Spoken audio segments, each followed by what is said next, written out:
There is much discussion on where is the best place to go as the world spirals into greater uncertainty. Clearly, the only logical answer is it depends. It depends on what scenario you are preparing for. There is no single solution for everyone. If you believe that there is a single solution, no need to watch the rest of this video. Bye. What scenario are our clients preparing for? We put them in one of two boxes. Box 1, geopolitical uncertainty. These clients are looking to the Southern Hemisphere, primarily rural areas of the Southern Cone in South America, Australia, and New Zealand. I speak Spanish and basic Portuguese. I have permanent residence in one of the Southern Cone jurisdictions and have traveled extensively within that geography, and the rural areas can be interesting, but I do have serious concerns, which I present in an article called Plan B Madagascar versus South America, the link for which is in the show notes below. Regardless, for those already sold on the Southern Cone, good luck. Box 2. I said there are two boxes representing two very different scenarios, which require very different approaches to prepping. The second box is for those who expect extreme climate changes and are exposed to the research from researchers like 1. Stephen Schwartz, 2. Chan Thomas, 3. Leonard Lynn Buchanan, 4. Charles Hapgood, 5. Ben Davidson, Suspicious Observers or Space Weather News, 6. Jason Bressiers, Arche. Not all researchers in this space see identical changes. They all, however, expect extreme and rapid changes in the Earth's geography and orientation. For those interested, have a look at the second link in the show notes below to an article called Madagascar, the Ultimate Plan B for Survivalists. A careful study of the literature may lead some to second guess South America, seeing that it may be the next South Pole. Volcanic activity in New Zealand make it unattractive to some, but the Queensland and New South Wales area of Australia may be interesting for others.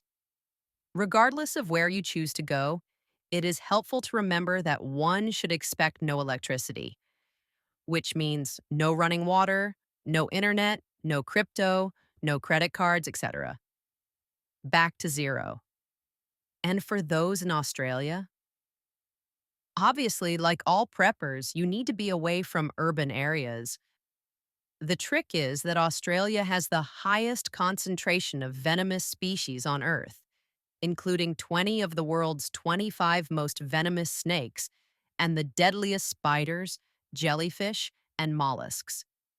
Driven by evolutionary isolation, most Australian snakes descended from a single, highly toxic ancestor, resulting in exceptionally potent neurotoxic venom.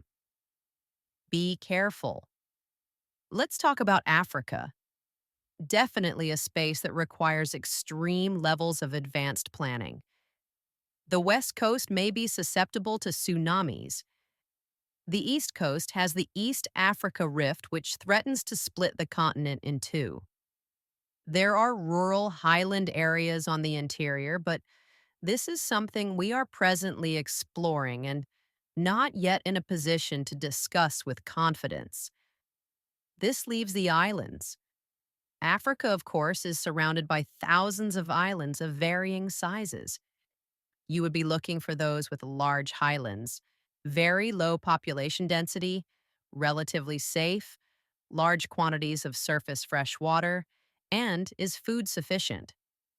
Many are fans of Mauritius, which we discuss in detail in the link in our show notes in the article called Plan B Madagascar versus Mauritius.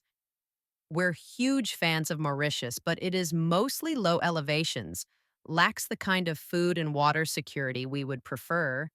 Madagascar is not perfect. No one says it is. But if you're seriously planning for what many expect to be an extreme climate shift or pole shift, it is a strong candidate for adding to your curated portfolio of residencies.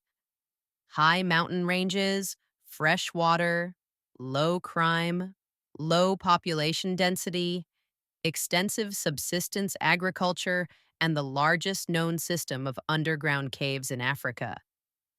Interested in residence in Madagascar potentially leading to citizenship after 5 years? Let's talk.